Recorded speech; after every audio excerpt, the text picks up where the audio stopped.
Hey guys, Sustain 16th Music here, and today I'm going to show you how to use automation in Tracktion 7. So it's pretty simple, but at the same time, if you don't know where to look for everything, you won't really know what to do. So first off, what I'm going to do, this is a completely new project, by the way. I couldn't find that word for some reason. So first I'm just going to add a helm, which is a synthesizer, because it has a lot of automatable parameters. And then I'm also going to add just a master EQ plugin, which is TDR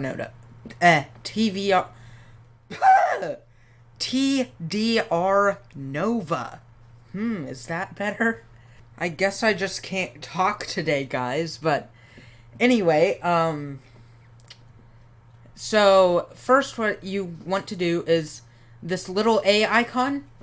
You're going to want to click that because what that does, it selects the main automatable parameter for the track. So you can choose one for the track or a master parameter.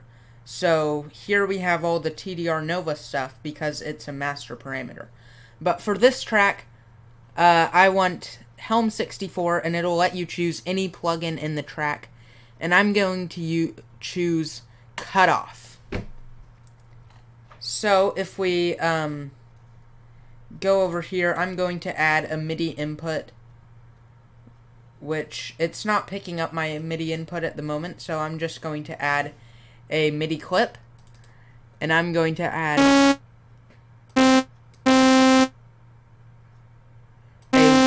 a long note like that. So that's going to get very boring. So there we have our automatable parameter. But you're like, okay, so that's cool, but what if I want more than one per track? Because this filter, it's right now active, but it's not actually on. You can see it's changing the frequency without actually turning on the filter, so it won't do anything. So what if I want to turn on the filter with automation as well? So if you click the A again and choose something, it'll just replace this with the other modulation that you choose, the other automation that you choose. So what you have to do is click the plus icon below it, and then click Add an empty automation track, or add automation tracks for each active parameter on this track, which basically means it's not going to add... Well, I have actually never tried that before. Let's see what happens. So right then, it didn't add anything because I didn't have anything active. But if I had an active... Basically, there are two types of objects in Tracktion. There are active ones and non-active ones. And the non-active ones, you haven't put automation in for them yet. So, like, this volume thing, even if I move it, since I haven't put automation, it's not active during the track. As soon as you record in automation or draw in automation, it becomes active. So, like, if I had recorded in automation, but I didn't actually draw it in, so I couldn't edit it, then I could click this and click Add Automation Tracks for each active parameter. But we don't have it active yet, so we're going to click the plus icon, add an empty automation track, and there we have an empty automation track. So then we can continue adding more if we want, or we can just choose which it's going to modulate. And I don't actually want this. So, but the thing that you have to look out for is this minus button. I thought it was like a minimize button, so I would just be like, alright, minimize that because I don't want it in the way right now, and now I want it back. So let's click this plus icon and it might open it back up. But it doesn't. So you would have to add another empty one. So to get rid of it, to minimize it, you just click this little arrow over here, and then it minimizes, and you can get it back, just like that. So, there is that main thing. So, there are two ways to edit automation curves. You can double click, and that'll add a point on the curve. And now, if you move this point, it just moves the whole line. So what you have to do is get at least 2 points, and then it'll move them separately. So it'll move everything like before this one, and this one moves everything after this one. And then there's like a little dot that comes in between them, and that's curvature. So right now it's just linear, so it'll open up the filter linearly. I could have it go super gradually and then just go wow. Or I could have it ramp up at the start and then kind of slow down after that. So I added those curves by double clicking, if you didn't catch that. And you can also go so extreme that it's just a solid line. So the filters here, I'm actually going to add an empty automation track. Oh, I've already added one, so I don't need that. And then I'm going to choose filter on. So now I have a filter on thing. So I'm just going to crank this up. So now the filter is just always on, and if I wanted to automate that, I could, again, add 2 points and do that. So, but I don't want that, so I'm going to push delete and delete a point from the curve.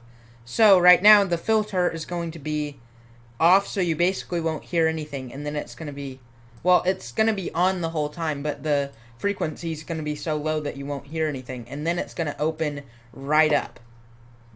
So let's play this.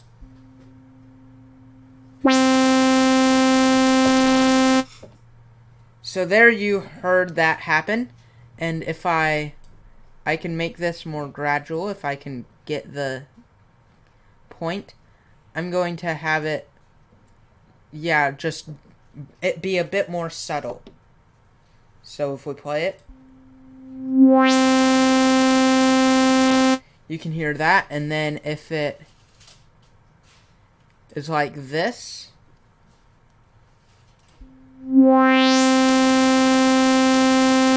so it's very subtle differences, but you can hear them. So yeah, there's that, and you can add those. The other way you can do automation is right now we're in automation follow mode. So when I play it, it'll follow the automation. But if I turn that off, nothing happens because it's not going to follow the automation. And then we can turn on automation record. So that means while we're playing the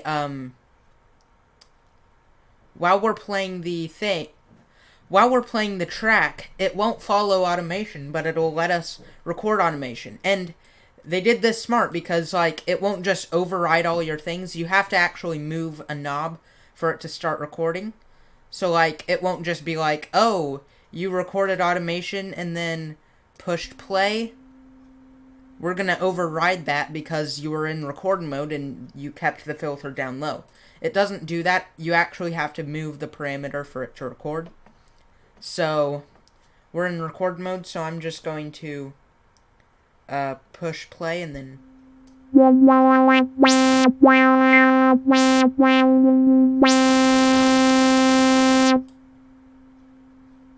and then stop. And you can see when you're recording automation, that little red light is flashing, and now we have our automation curve drawn automatically from that. So if we play it, we can see that it'll be pretty much identical to mine, depending on the quantization. Oh, first, we have to turn off automation record and turn on automation follow.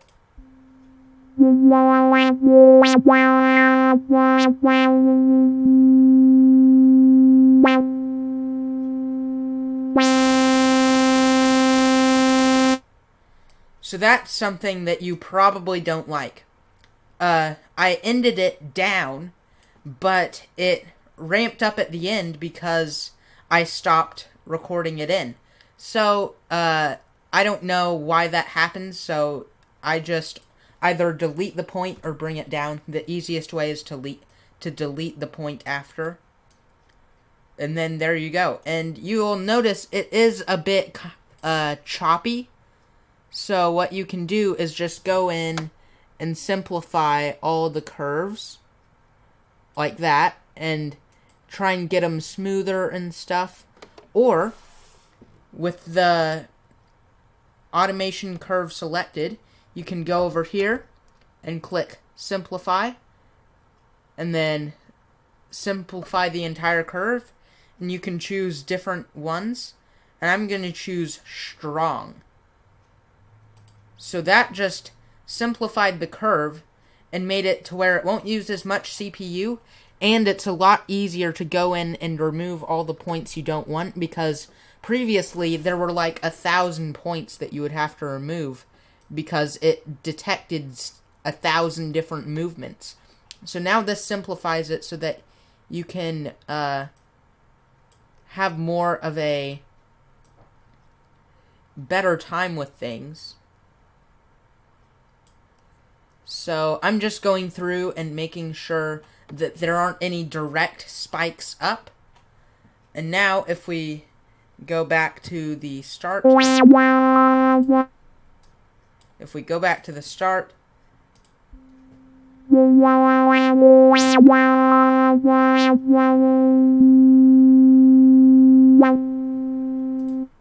you can see that there aren't as many distinct, distinct points on that curve. So that's basically automation in a nutshell. If you guys want to see more in depth on automation or more Tracktion tutorials in general, let me know and I'll try to oblige with that. But I hope you guys enjoyed. Yeah, let me know how I did in explaining this, and let me know if there are any other things that you want to know or any tips that I might not know about Tracktion and automation or anything. So yeah, recommend stuff in the comments, DAWs to review. I already said that, but you can never say things too many times. So I hope you guys enjoyed. Please like, comment, and subscribe, and I'll see you in the next video. Peace.